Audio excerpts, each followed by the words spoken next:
एबे ना मार्केट रे आंब सरिया लागलानी बापा लास्ट टाइम किसी एमती देसी आंब बजार रे देखी आमती घर को बहुत सारा आंब नहीं आसते से सब आंब ना एमती बाहर ही थिला आउ किसी मु बनई पारि नथली एमती किछटा काम रे व्यस्ततार मुझे किसी बनई पार नथले से किसी आंब एमती चूज करके नहीं आसली जेहेतु आज गोटे केक बनैबी आ घरे समस्त भी कहली आज समस्त केक बनैकी खुआबी से किसी आंब नहीं आसिक रखीदी तापर देदेली 2 कप मैदा 2 कप मैदा देला पर ना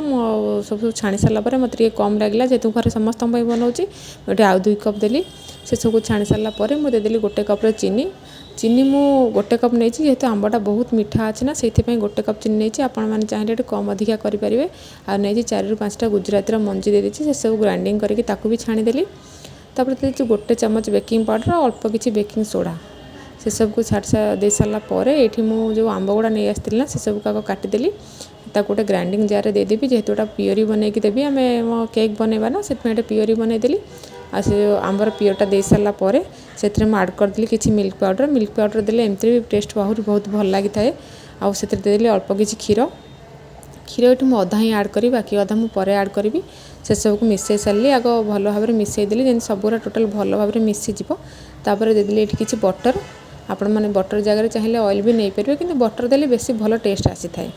देदेली बटर को गरम करदेली तापर बटर को सब दे सारापर आउ किसी समय मिसईदेली सब गुड़ाक भल भाव में मिसीज ना से सब का भल भाव में 3 ରୁ 4 मिनट भल भाव में बसिक मिसईदेली आटा छोट पड़गला जगहटा तापर जो बड़का क्षीर रखी ना से सबको देदेली मत मतलब गाढ़ा लगे ना टे आउ जितक क्षीर बड़ी से सबको देकी आउ टे भल भाव में मिसईदेली सब मिसई सारापर मुझे किसी देदेली उपरे चेरी आ किसी काजू छोट छोट करके रखी से सबको देकी आगू किसी समय भल भाव में फेंटी नेली सब गुड़ाक मिसीज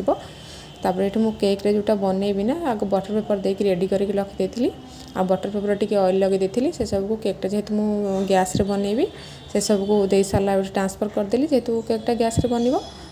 ट्रांसफर कर सारापर सजाइवाई किसी चेरी आ जो काजू केमती छोट छोट करके रखी ना से सबको देकी आग भल भाव में सजईदेली जमी केकटा आमर बन सारापर ना सुंदर देखा सबको सजईदेली ये मुझे देदेली कड़े बसईली देदेली अल्प किसी लुण ये लुणटा आगुरी थरे दुथर यूज यूज कर सारापर एमती डबार रखीदी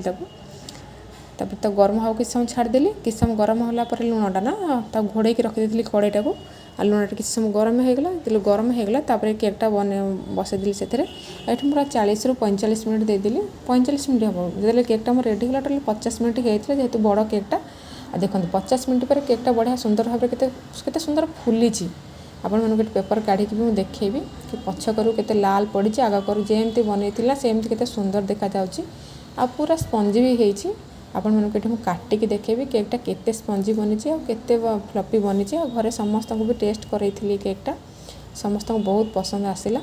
आ जेहेतु आंबटा बहुत मीठा था मुझे जो अनुसार चीनी आड करी पूरा परफेक्ट बनी आपण मैंने यही प्रोसेस रे बनइबे ना आपण केकटा पूरा परफेक्ट बन आ भी समस्त पसंद आसो एनु आपको देखा केते फ्लफी बनी केकटा जमी मार्केट रू किणिक आनती ना मार्केट केक पर ही बनी हाँ मो घर तो पूरा 5 मिनट शेष हो जाता समस्त खाई आपण मैंने भी केक बनाते पुणी देखा गोटे नुआ रेसिपी सहित नुआ वीडियो रही बाय बाय।